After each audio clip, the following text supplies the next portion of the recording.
এই ফোনটির সমস্যা হচ্ছে ডিসপ্লে প্রবলেম, ডিসপ্লে গ্রাফিক্স সমস্যা। এই ধরনের সমস্যা আসলে আপনি একটি ফোন কিভাবে সলিউশন করবেন সম্পূর্ণভাবে স্টেপ বাই স্টেপ এই ভিডিওতে দেখানো হবে। তার আগে ছোট্ট একটি রিকোয়েস্ট, এই চ্যানেলের ভিডিওগুলো যদি আপনার কাছে ভালো লেগে থাকে এবং আপনি যদি এই ভিডিওগুলি দেখে উপকৃত হয়ে থাকেন তাহলে অবশ্যই এই চ্যানেলটিকে সাবস্ক্রাইব করবেন।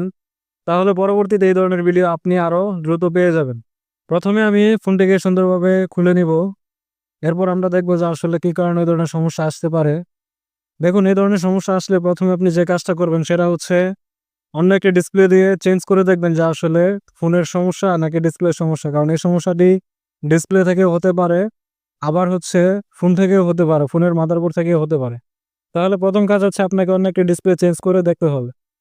এই ফোনটা ডিসপ্লে চেঞ্জ করে দেখা হয়েছে কিন্তু কোনো কাজ হয় নাই, তাই দ্বিতীয় স্টেপে চলে যেতে হবে। এখন আমরা এই ফোনের ডিসপ্লেটা খুলবো, খুলে এরপরে হচ্ছে ডিসপ্লে যে লাইনগুলো আছে সেই লাইনগুলা সুন্দরভাবে মাল্টিমিটার দিয়ে প্রত্যেকটা লাইন চেক করে দেখব এর মানগুলা ঠিক আছে কিনা। দ্বিতীয় স্টেপ হচ্ছে ডিসপ্লের প্রত্যেকটা লাইন আমাদেরকে মাল্টিমিটার দিয়ে মেপে চেক করে দেখতে হবে যে এর মানগুলো ঠিক আছে কিনা। ডিসপ্লের এখনের সবগুলো লাইন একে একে মাপতাছে। তো প্রথমটাতে মান আছে, তার মানে লাইনটা ভালো। এটাতেও মান আছে, এই লাইনটা ভালো। এটাতেও মান আছে, এই লাইনটা ভালো। এই লাইনটাও ভালো। সবগুলো লাইন এভাবে একে একে মাপতে হবে। এই লাইনটাও ভালো, এই লাইনটাও ভালো।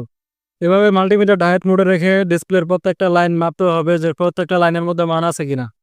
যদি কোনো লাইনে মান শো না করে তাহলে বুঝতে হবে সেই লাইনটা মিসিং আছে অথবা অন্য কোনো প্রবলেম আছে। তাহলে প্রত্যেকটা লাইন আমরা এভাবে সুন্দরভাবে মাপতাছি এবং প্রত্যেকটা লাইনে এই পর্যন্ত আমরা মান পাইছি, কোনো লাইনে মিসিং পাই নাই। এভাবে করে শেষ পর্যন্ত আমাদের সবগুলো লাইন মেপে মেপে ধৈর্য সহকারে দেখতে হবে যে আসলে কোনো লাইনে মান আছে কিনা। তো এই লাইনগুলোতে মান আছে। এ পর্যন্ত যতগুলো লাইন আমরা মেপেছি সবগুলো লাইনের মধ্যে কিন্তু মান পাইছি। এভাবে প্রত্যেকটি লাইন ওয়ান বাই ওয়ান আমাদের মেপে দেখতে হবে। তো এই লাইনটাতে মান আছে, পরের লাইনটাতেও মান আছে, এরপরের লাইনটাতেও মান আছে। কোন লাইনটা মিসিং আছে সেই লাইনটা আমাদের খুঁজে বের করতে হবে এরকম ভাবে, ঠিক আছে। এরপরের লাইনটাতেও মান আছে, এরপরের লাইনটাতেও মান আছে। সবগুলো লাইন একে একে যত্ন সহকারে মাপতেছি এবং কোন জায়গায় সমস্যা সেটা কিন্তু ধরার চেষ্টা করতেছি। এই লাইনটাতে দেখেন কোনো মান শো করতেছে না এবং এই লাইনটা একটু ফল্ট মনে হচ্ছে। এরপরের লাইনটাতে গ্রাউন্ড লাইন মান আছে। এই লাইনটাতে কোনো মান শো করতেছে না। এরপরের লাইনটাতেও মান নাই, এটাতেও মান নাই, এটাতেও মান নাই, এটাতেও মান নাই। মানে হচ্ছে শেষের 4টা লাইনে কোনো মান পায় নাই। এই লাইনটাতে মনে হচ্ছে লাইনটা একপাশে রং উঠে গেছে এবং লাইনটা ব্রেক হয়ে গেছে এরকম মনে হচ্ছে। এবং বাকি যে 4টা লাইন, লাস্ট 4টা লাইন আমরা দেখছিলাম সেই 4টা লাইনেও আমরা কোনো মান পাই নাই। এখন এখানে একটা ব্যাপার হচ্ছে কিছু কিছু লাইন থাকে অ্যান্সি লাইন।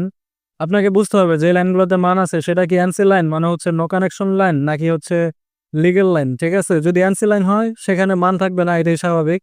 আর যদি লাইনটা লিগ্যাল হয় তাহলে কিন্তু সেখানে মান শো করবে। লাস্ট যে 4টা লাইন ছিল সেখানে কোনো মান ছিল না। এই 4টা লাইন হচ্ছে অ্যান্সি লাইন মানে হচ্ছে নো কানেকশন লাইন। এখানে মান না থাকলেও কোনো সমস্যা নাই। এখন কোনটা অ্যান্সি লাইন সেটা আপনি বুঝবেন কিভাবে? সেটা হচ্ছে আপনি যদি অ্যান্সি লাইনের আশেপাশে একটু ব্লেড দিয়ে এভাবে ঘষেন তাহলে দেখবেন এই লাইনের সাথে সংযুক্ত কোনো লাইন বের হবে না, ঠিক আছে। কিন্তু অন্য একটা রিয়েল লাইন যদি আপনি ঘষেন তাহলে দেখবেন সেই লাইন থেকে একটা লাইন বের হবে যেটা হচ্ছে ওই লাইনের সাথে সংযুক্ত। এছাড়াও আপনি ভালোভাবে আই থেরাপি দিলে বুঝতে পারবেন যে আসলে অ্যান্সি লাইনগুলোর সাথে কোনো লাইন কানেকশন থাকে না, কিন্তু অন্য লাইনগুলো থেকে মাদারবোর্ডের ভিতরে দিয়ে একটি লাইন চলে গেছে এরকম দেখতে পারবেন। এখন আমাদের 3 নাম্বার স্টেপ কি? 3 নাম্বার স্টেপ হচ্ছে যে লাইনটা আমাদের মিসিং হয়েছে সেই লাইনটা কোন জায়গা থেকে মিসিং হয়েছে সেটা আমাদের খুঁজে বের করতে হবে। যেহেতু আমরা আই থেরাপির মাধ্যমে দেখতে পারতেছি লাইনটা এখানে ব্রেক হয়ে গেছে, সেখানে আমি হালকা করে ব্লেড দিয়ে বসিয়ে দিলাম এবং কোম্পানি এখানে বিকল্প আরেকটা লাইনের ব্যবস্থা রাখছে। তো এই লাইন থেকে যদি আমরা অন্য লাইনে একটা জাম্পার করে দিই তাহলে এই লাইনটা সলিউশন হয়ে যাবে। যদি এমন হতো যে লাইনটা মিসিং দেখাচ্ছে কিন্তু এরকম ব্রেক করা নাই তাহলে আপনি কি করতেন? তাহলে আপনাকে যে কাজটা করতে হবে সেটা হচ্ছে অনেক সময় লাইনের আশেপাশেই মাদারবোর্ডের ভিতর থেকে লাইনটা ব্রেক হয়ে যায়, ঠিক আছে। সেক্ষেত্রে আপনাকে লাইনের আশেপাশে একটু ঘষে দেখতে হবে এবং সেই লাইনটা বের করে আপনাকে মেপে দেখতে হবে সেখানে মান আছে কিনা। যদি মান থাকে তাহলে সেই লাইনটা জাম্পার করে দিবেন। এতেও সমাধান না হলে আপনাকে 5 নাম্বার স্টেপে যেতে হবে। সেটা হচ্ছে 5 নাম্বার স্টেপে আপনি লাইনটাকে ট্র্যাক করবেন। ট্র্যাক করে লাইনটা দেখবেন যে আসলে লাইনটা কোনো ক্যাপাসিটর বা রেজিস্টরের সাথে সংযুক্ত কিনা।